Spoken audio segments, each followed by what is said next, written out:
Well, welcome back to Sports Extra. You can find our guest tonight on the sidelines at some high school football games, at the racetrack all summer long. He's a writer and a fighter, and he's also a lover, multimedia journalist, Joe Verdegan. How you doing, big fella? Good to see you, man. How are you? I said the high school thing because I've seen you at so many games, but now you're kind of stepping back a little bit. Kind of retired, did a lot at Southwest for a lot of years in the middle school programs, and yeah, I got some other stuff going on now too, so it was a good run though, doing stats the last couple of years. So I know you, I've known you for a long time. You'll be back. Yeah, eventually, you never know. You'll be back on some sideline somewhere helping somebody out. You never know. All right, you got another book. We'll talk about it more in a moment, but this has become a routine thing for you now. Almost once a year. You got this is your fourth? Yep, fourth book. It's called The Bird and the Bear, and essentially what kind of got me going on it was the subjects are Roger Regath, he's the bear, and J.J. Smith is the Tweety Bird.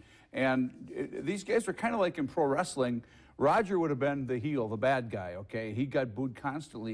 Where JJ, he was the baby face. And in the 70s, promoters played this up huge. Crowds came. Roger Regath was the Dale Earnhardt of the 70s, and he played it to a T. Both of these guys are still around. They do book signings with me, and they really enjoy the fact that I've kind of chronicled the history with these guys, because there's a ton of stories. Was he the bad guy wearing the black hat that was also a winner too? Oh, they battled back and forth, so it was always not the good versus evil exactly, but totally different personalities. Oh, yeah, Roger, if you get him off the track, he's just like a kind old grandpa. But when he strapped into that race car, I mean, he'd crash his own mother out for a win, and he'll tell you that. Where JJ was always smiling, and not that Roger wasn't, but JJ was more of the fan favorite. He rode in on the white horse where Roger did wear the black hat. He'd be the first to tell you that. And this really was the era in racing of blood, sweat, and tears. I mean, you had to put your heart and soul into that car, and everybody, because you didn't have what you had today in terms of a crew or anything like that. Or equipment either. Roger Regath talks in the book about being one of the first teams with Mike Randerson as crew chief to use scales to scale their cars. That was a foreign concept in the 70s. And these guys worked 40, 50 hours a week on their job. And even like now, they work on those cars every night a week. And Burke, a lot of them race 4 or 5 nights a week, because Oshkosh ran Tuesdays, Kaukauna was Thursdays. For a time, Seymour was Fridays, Shawano Saturday, De Pere Sundays. That's a grueling schedule, you know? Yeah. It really is. Well, and to put in all that, the man hours and the money.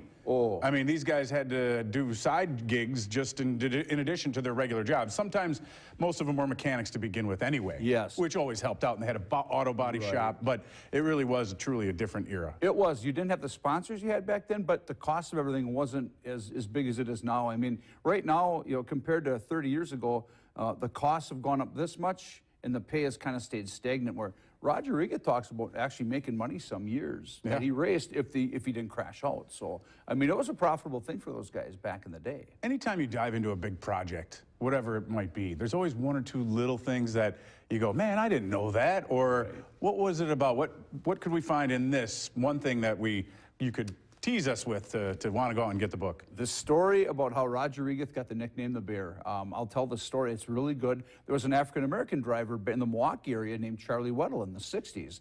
And at a banquet, you know, they asked him, was he afraid of Roger Regath chasing him? And he said, I'd rather be chased by a black bear than I would Roger Regath. And that's how Roger got the nickname. Funny. Charlie's still around to this day, and he and Roger are very good friends. He was a good driver. All right, where can we find the book?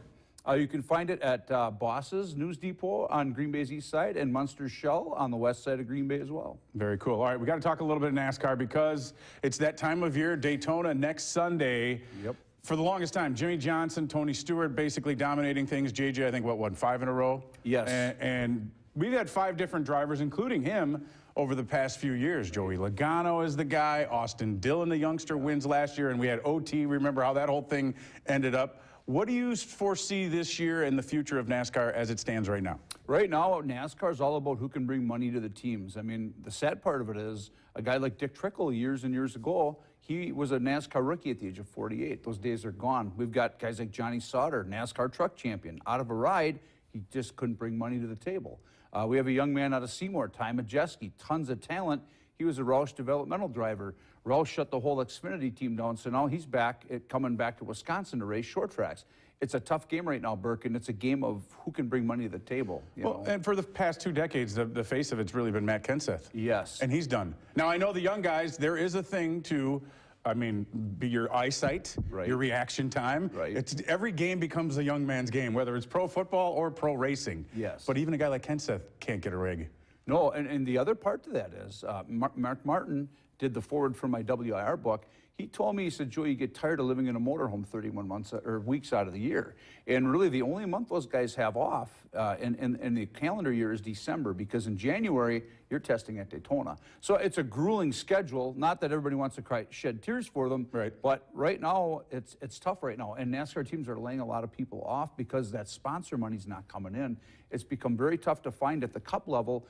The Cup teams have kind of swallowed the money up from the Xfinity and truck teams, and those divisions are really left with the cupboards bare. Well, they might want to consider lowering their ticket prices a little bit too. Amen, brother. I mean, yeah, look, amen. They've kind of priced out their common Joe, average Joe, who was their main fan. It costs too much to go, which is why you can go to any local track around here and see you. Where are you at these days, and where are you spending where are you going to spend your time in 2019?